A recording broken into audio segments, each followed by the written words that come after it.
Vamos a comenzar con la presentación del libro. Va a haber un orden. Primero va a empezar a poner el doctor García Rasco, mi socio, amigo, director del Instituto de Derecho Administrativo de Loma de Zamora, profesor de esta facultad y de otras privadas, y autor de un montón de artículos de la especialidad. Así que comenzará el doctor García Rasco y lo escuchamos.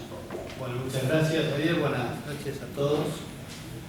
Prescindiendo de las categorías protocolares, diré simplemente buenas noches a todos los amigos que acá nos hemos reunido. Quiero agradecer especialmente a mi socio y amigo, el doctor Carlos Jiménez, que me haya invitado a este acto tan sentido y además estar acompañado por mi querido maestro, el maestro Casaña y mi querido amigo el profesor Alperín. Y en este ámbito, ¿no? en esta universidad de Buenos Aires, que quien la creó, Bernardino Rivadavia, dijo que uno de sus principales y más interesantes propósitos era constituir a la virtud y al mérito como el fundamento de la precedencia social y no a las curas o a otras prebendas. Entonces, estar en esta universidad y hablando de un joven que edita su primer libro, creo que, como todos ustedes imaginarán, yo, estando el doctor Casaña y el profesor Alperín, no voy a hablar del libro, pero sí me voy a permitir hacer una breve referencia al autor del libro. Borges decía que de todos los artificios que el hombre ha creado, el libro es el más inefable, porque todos los demás instrumentos, todas las demás herramientas son la extensión de su propio cuerpo. En cambio, el libro es la extensión de su espíritu.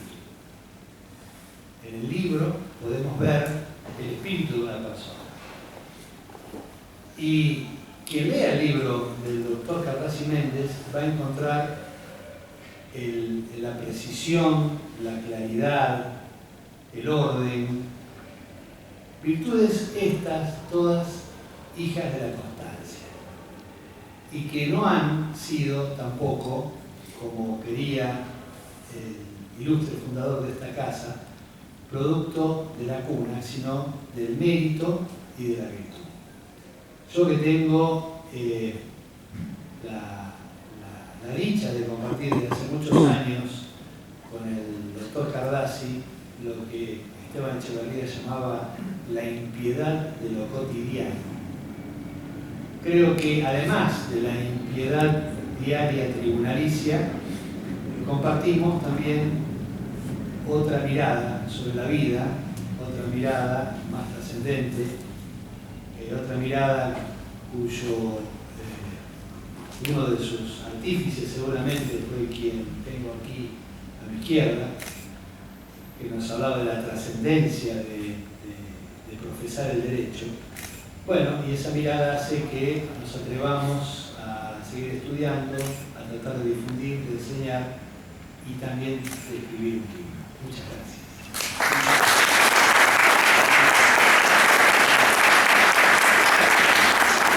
Muchas gracias, señor, por las palabras.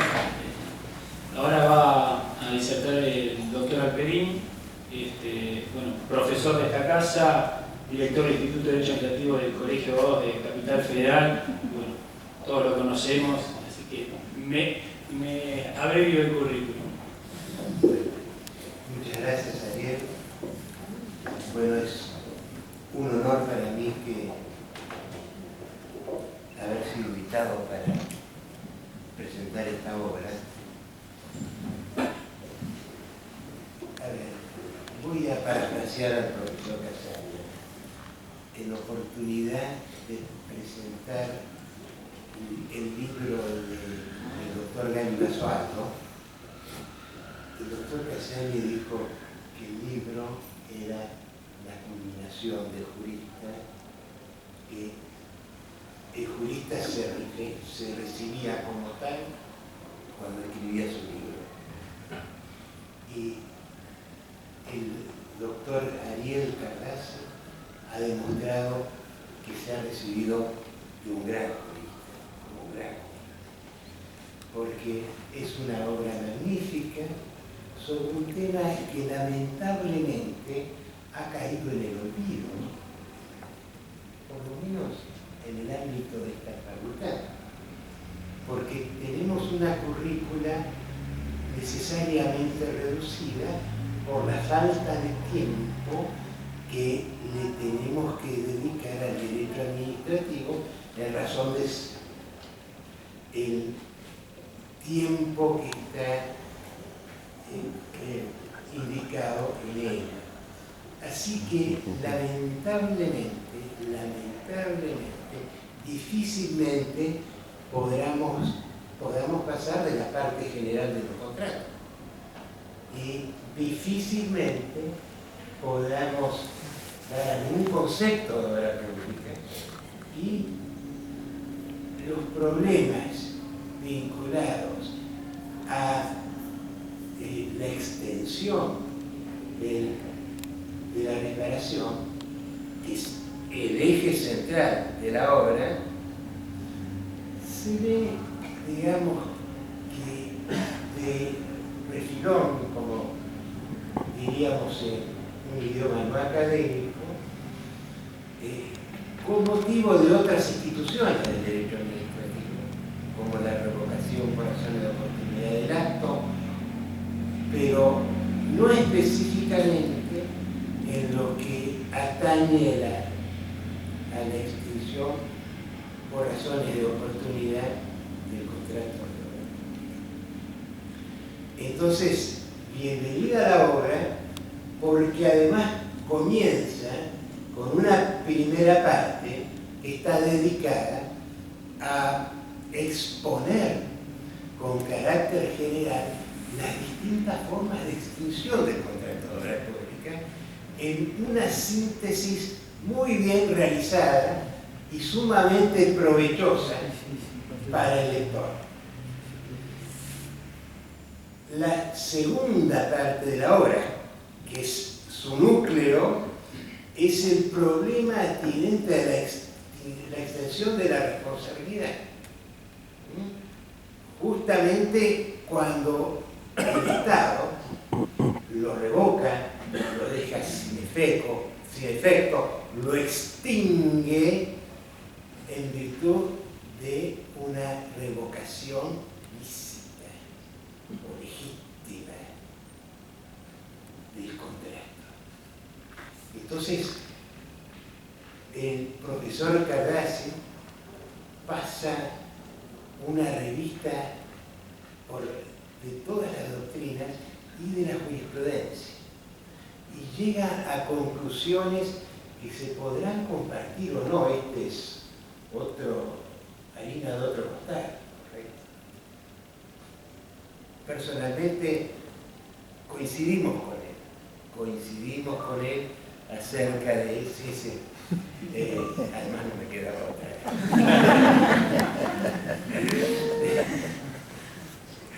Si no, no me llaman más.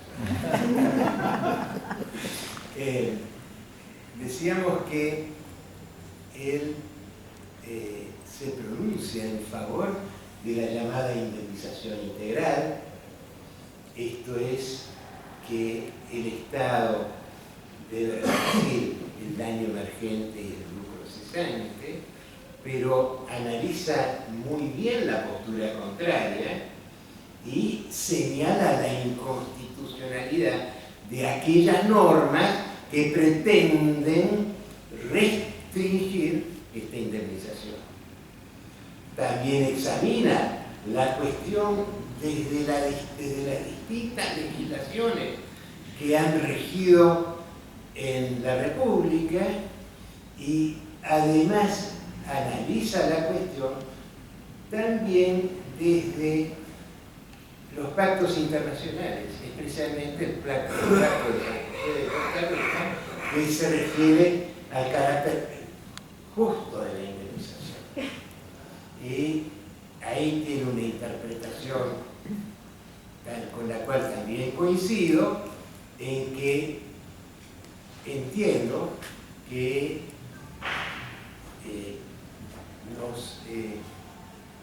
no obstante ser un concepto jurídico que aparecería muy vago, puede sostenerse que es un concepto jurídico indeterminado y le da a él un adecuado contenido. Entonces, no cabe ninguna duda que el doctor Cardassi Méndez se ha recibido de jurista con una gran obra, con una importante obra, y que además refleja algo que dijo el doctor García Raga. ¿Por qué? Porque el gran jurista podrá ser una muy buena, un muy importante jurista, pero además debe ser una buena persona. De poco sirve un gran jurista si en el interior no es una buena persona. Y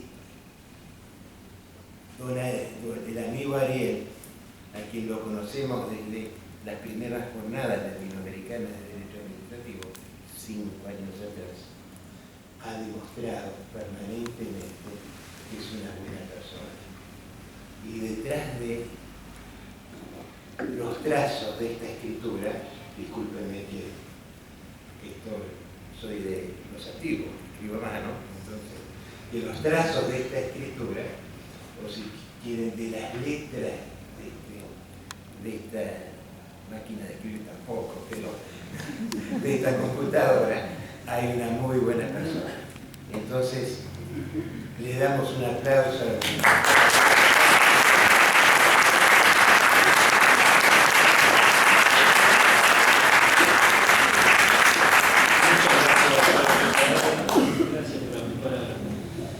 Bueno, ahora va a seguir o va a finalizar esta presentación el maestro Casani, a quien luego, cuando termine, me voy a referir, y bueno, le dejo el uso de la palabra.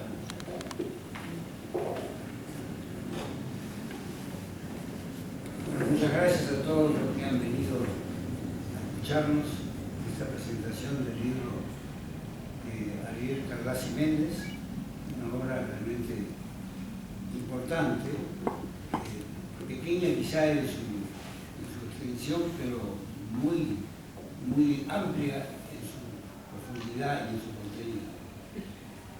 Quiero agradecer la presencia de todos y muy especialmente de nuestro expresidente, el doctor Fernando de la Rúa, que no es común ver expresidentes en estos actos así académicos. Muchas gracias.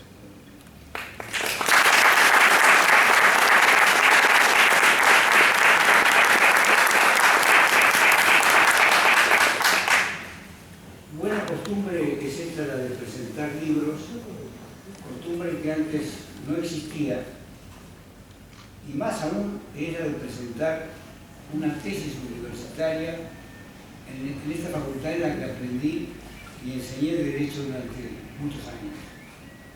Es cierto que era otra facultad, pero también lo es que se mantiene, me parece a mí, incólume el espíritu universitario de entonces. Ese espíritu va mucho más allá del aprendizaje de una profesión. Permite también formar juristas, algo que recién decía David, cuya principal misión consiste en contribuir con sus doctrinas a la construcción del derecho positivo y de la jurisprudencia, con la finalidad de realizar la justicia, que en definitiva es la concreción del bien común. Actualmente el escenario es distinto del que teníamos nosotros antes, y la ley ha perdido su predominio frente a los principios, es decir, la ley ha dejado de ser el centro del sistema jurídico.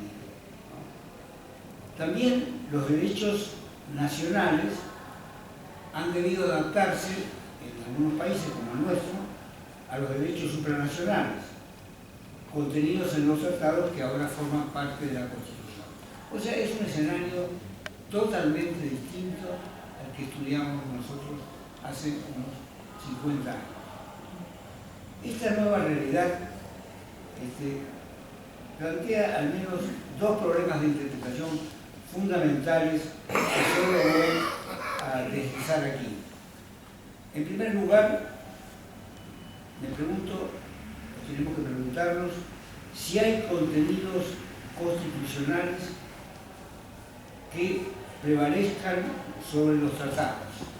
Me refiero a la primera parte de la Constitución y lo que Vidal Campos denominaba los contenidos pétreos de una Constitución. Un tema que no ha sido últimamente mayormente tratado por los juristas que están aplicando un poco ese criterio de control de convencionalidad, y menos por la jurisprudencia de la Corte. En segundo lugar, si la jurisprudencia de la Corte Interamericana de Derechos Humanos tiene fuerza vinculante y si por tanto obliga a los tribunales nacionales a seguirla. Este es un tema que se ha planteado recientemente en Uruguay, se está discutiendo muchísimo en Uruguay. En Argentina ya hay, parece, una tendencia en la jurisprudencia de la Corte así a considerar que tienen fuerza vinculante. En Uruguay es la inversa, están considerando que no tienen esa fuerza vinculante. Pero en fin, son todos temas nuevos que exigen el abordaje en base a los elementos que nos proporciona la ciencia jurídica y nuestro propio razonamiento. Esta obra de Cardassi Méndez se escribe en ese panorama y es, como se dice ahora, una obra modélica, en el sentido de que nos invita a reflexionar sobre las principales instituciones del acto y del contrato administrativo, relacionadas, eso sí, con la extinción en general y particularmente con la revocación del contrato de obra pública por razones de oportunidad, mérito o conveniencia. Pero esto que dice sobre Cardassi sobre el contrato sobre la revocación por razones de interés público del contrato de obra pública en realidad se extiende a todos los contratos administrativos. Al comienzo del libro el autor hace algo así como un viaje intelectual y despunta una cuestión básica y previa como la concerniente a determinar si los principios del acto administrativo, especialmente todos los principios atinentes a la potestad revocatoria, son de aplicación a los contratos que realiza la administración, como también una cuestión también de mayor envergadura, como es la relativa a la pertinencia o no de aplicar los principios o preceptos del Código Civil al contrato administrativo. Ahora hay toda una discusión sobre esto a raíz de la ley de responsabilidad del Estado y la inserción de algunas normas en el proyecto que elaboró la comisión redactora de la reforma del nuevo Código Civil Comercial. Pero antes de ir al análisis de los puntos, yo diría centrales, a los cuales se refirió David recién, Cardassi se plantea el tema de la legitimidad del ejercicio de la potestad revocatoria por parte de la administración pública, siempre por razones de oportunidad, no por razones de legitimidad, sosteniendo su constitucionalidad.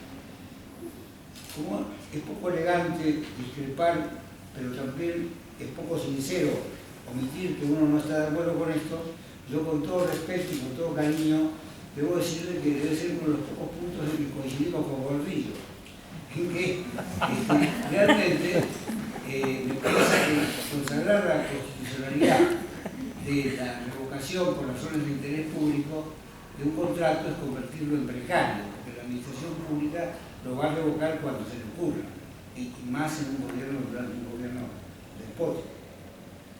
Lo cierto es que él, con todo respeto, hace alusión también a las dos posiciones que tenemos en contra. Nosotros casi estamos en contra de toda la rutina.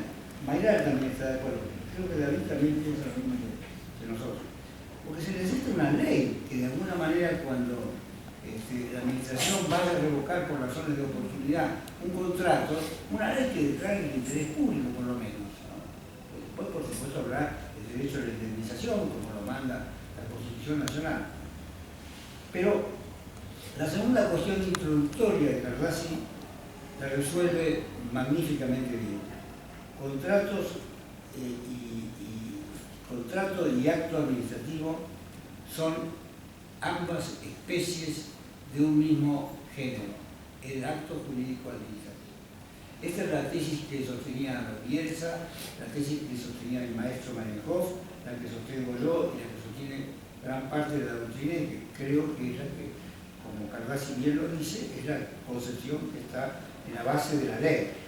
Por eso, el artículo 7, que se ocupa muy bien de desglosarlo, de interpretarlo, dice que se van a aplicar a los contratos, sin perjuicio, a los contratos regidos por leyes especiales, se van a aplicar directamente las normas de la Ley Nacional de Procedimientos Administrativos. Pero Cardassi hace una interpretación que es, no porque haya hecho yo, y parte también creo que lo mismo, y muchos otros más.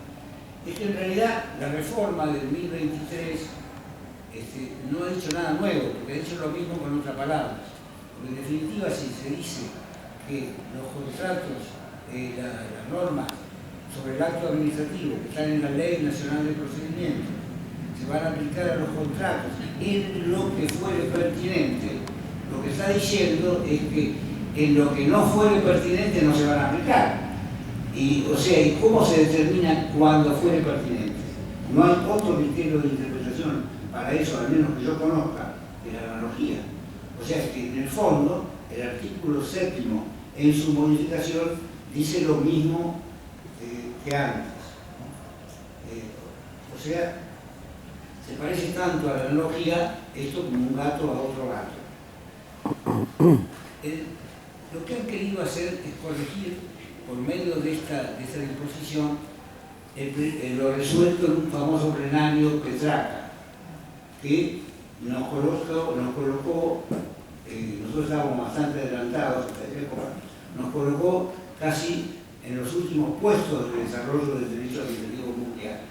Porque ahora el contratista, de acuerdo con el plenario Petrarca y la interpretación que hace la mayoría de la doctrina de esta nueva reforma del artículo 7, va a tener que impugnar cada uno de los actos de ejecución de los contratos. Imagínense ustedes qué locura es eso.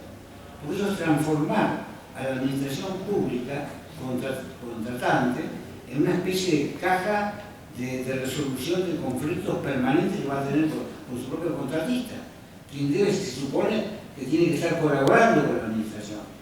Algunos han llegado a decir que si el contratista tenía derecho a una suma determinada de dinero, a un crédito, el hecho de que le dijeran que no le corresponde, le hacía perder totalmente el derecho, porque no había presentado un recurso formal administrativo en el breve plazo que tiene, perentorio, y con un plazo de caducidad borraba todo el sistema de la prescripción.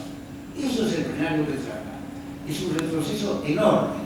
Ya García de Terría había dicho en España hace tiempo que bastaba con que el particular impugnara el acto final de liquidación del contrato, que no era necesario que fuera impugnando cada uno de los actos de ejecución. Por otra parte, la Corte Suprema, en una buena jurisprudencia, ha dicho que hay casos en que el particular tiene un derecho, por más que la administración le diga que no lo tiene, por eso no lo pierde, ¿no? Es el mero acto administrativo que también ha desarrollado el doctor Mayral, y con el cual creo que es la única coincidencia doctrinaria que tenemos también. Yo creo que la interpretación que hace Cardassi Méndez de este artículo es fundamental y es la correcta y la que debería prevalecer en el futuro. Segunda cuestión importante, son cuestiones previas que trata para entrar después en el meollo, en el centro del problema, que como decía David, es el alcance de la indemnización en la revocación por razón de oportunidad. ¿Se aplica o no el Código Civil? Y acá, con buen criterio, él sigue toda la doctrina de la Corte, la doctrina clásica del derecho administrativo, diciendo que no hay compartimentos estancos. Esto es una realidad de perogrullo. El derecho civil siempre se va a aplicar por analogía al derecho administrativo. Esto ya se viene diciendo en la antigua jurisprudencia que la Corte sentó allá en el año 1941 en el conocido caso Los Lagos, donde estableció este principio de la aplicación analógica. Y Cardassi cita con mucha prolijidad una serie de artículos del Código Civil actual que en realidad son normas de derecho público o que están vinculadas con el derecho público, pero que en algún lugar tienen que estar, porque eso indica la separación, el límite, el acotamiento entre una disciplina y otra. No se puede decir que las personas jurídicas públicas no deben estar reguladas en el Código Civil, porque si no cualquier provincia podría declarar que cualquier cosa fuera persona jurídica pública, como ha pasado ya, por el tema, por ejemplo, a veces de las sociedades de Estado. Entonces, tiene que estar eso y está en el artículo 33 del Código Civil. Eso Bielsa ya se había ocupado hace tiempo en un libro famoso de la aplicación del derecho civil al derecho administrativo. Y lo mismo otros artículos, como el artículo que ha llevado tanta discusión ahora, el artículo de la responsabilidad de los funcionarios, entendido como responsabilidad del Estado, el artículo 1112, es una norma de derecho público también. Ni qué decir del artículo 2611, que divide un poco lo que es el derecho administrativo local en materia de restricciones al dominio, con las que pueden establecerse en el derecho de fondo, y menos, se podría decir, nada tampoco del dominio público. ¿En qué parte va a estar la clasificación entre bienes del dominio privado y del dominio público, si no es en el Código Civil? Tiene que haber una ley por otra parte federal, pero eso también no responde al sistema de la Constitución, ¿no? Que habla de un Código Civil. El Código Civil tiene que estar en las líneas demarcatorias de estas instituciones básicas, ¿no? Bueno, ese punto también Cardassi lo resuelve con todo acierto a favor de la aplicación analógica de los textos y de los principios del Código Civil.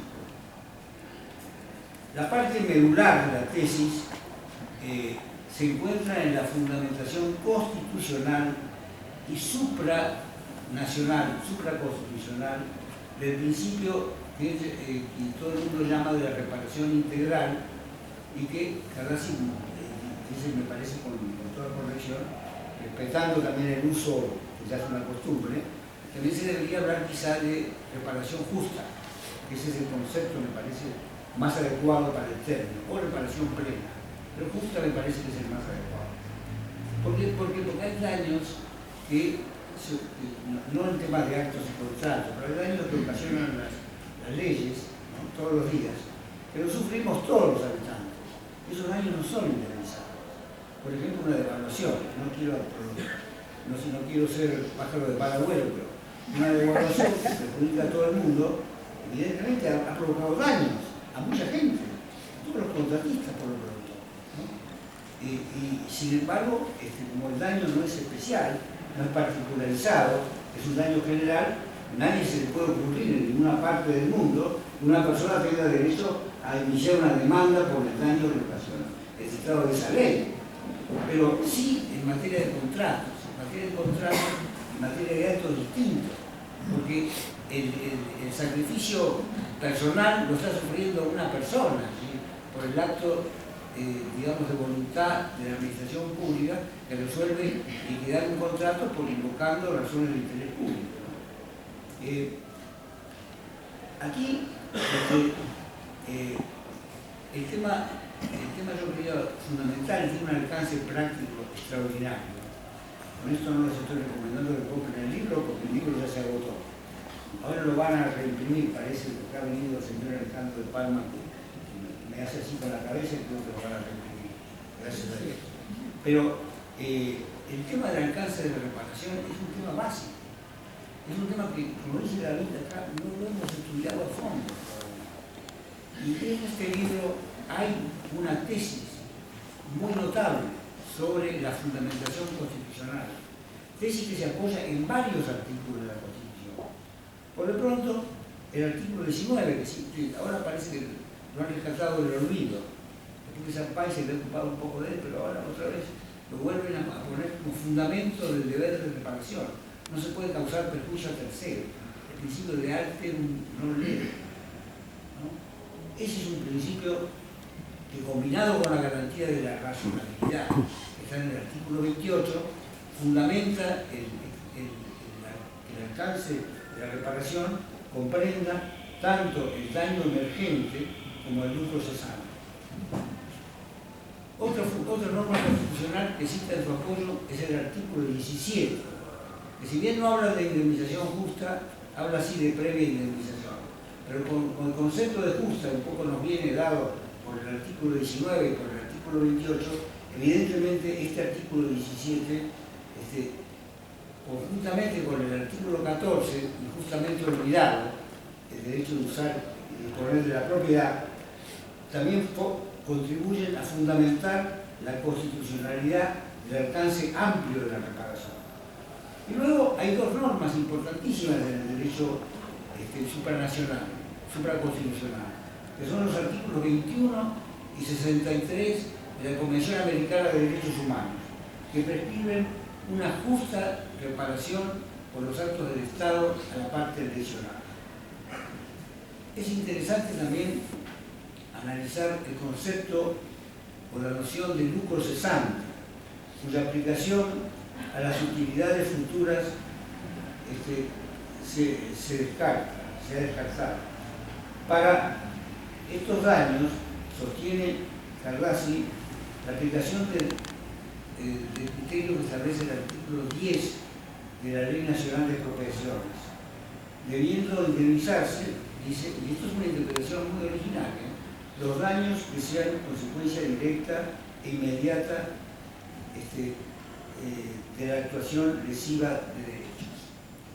Esta es una interpretación que hace muy interesante. ¿Por qué? Porque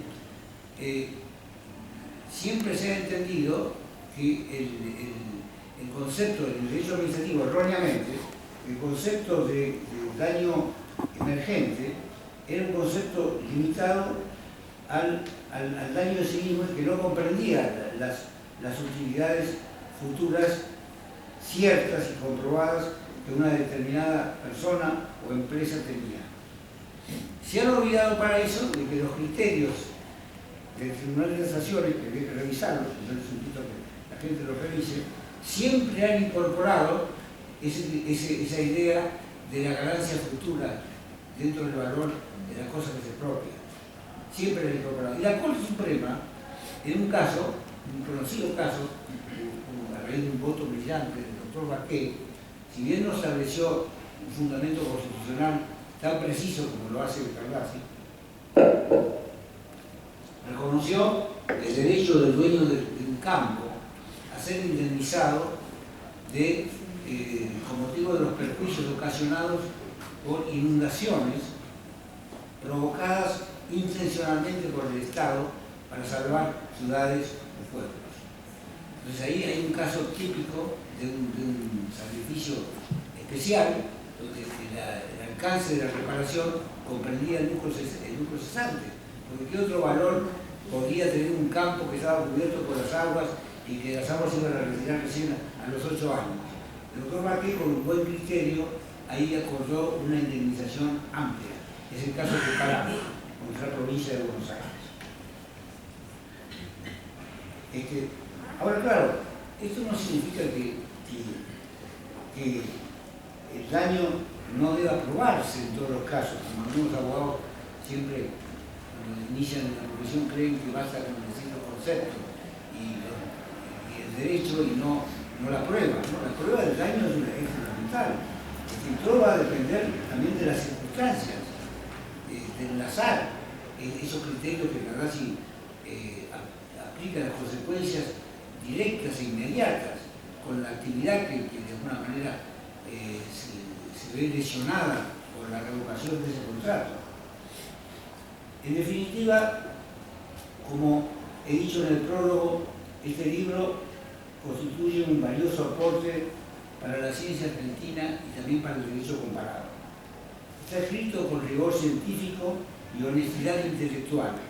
Es algo que suele fallar a veces aquí en la Argentina, ¿no? Lo que es difícil hoy día ante el cúmulo de información de segunda mano que vamos recibiendo. Sus conclusiones son serias y profundas. No dudo que va a ser de gran utilidad para todos, para los abogados, los estudiantes y los juristas. Te felicito, Ariel, y muchas gracias.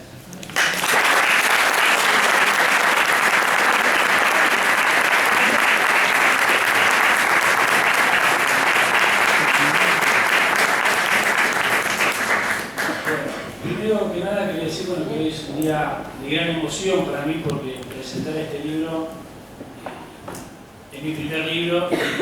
Viendo las caras que hay en el público, veo gente amiga, entonces eso es de mayor gratitud todavía hacia mi persona. Así que primero gracias a todos los que están ahí presentes aquí, bueno, especialmente a los expositores, primero por aceptar la invitación y después por las palabras que tuvieron. Reitero el agradecimiento a nuestro expresidente, que también no es normal que se presente en este tipo de eventos, así que agradezco especialmente. Después al doctor Cassani, especialmente por dos cuestiones. Primero, por la generosidad que tuvo en prologar mi libro, que para mí fue un honor. Y después el segundo honor que me ha concedido es que todas las semanas damos juntos una materia en esta facultad, contratos administrativos, y no solo es un placer, sino que es una enseñanza diaria, así que es el mejor doctorado o postdoctorado que pudo recibir es estar junto a él dando una materia en esta facultad, así que agradezco especialmente por esas dos cuestiones. Gracias, doctora.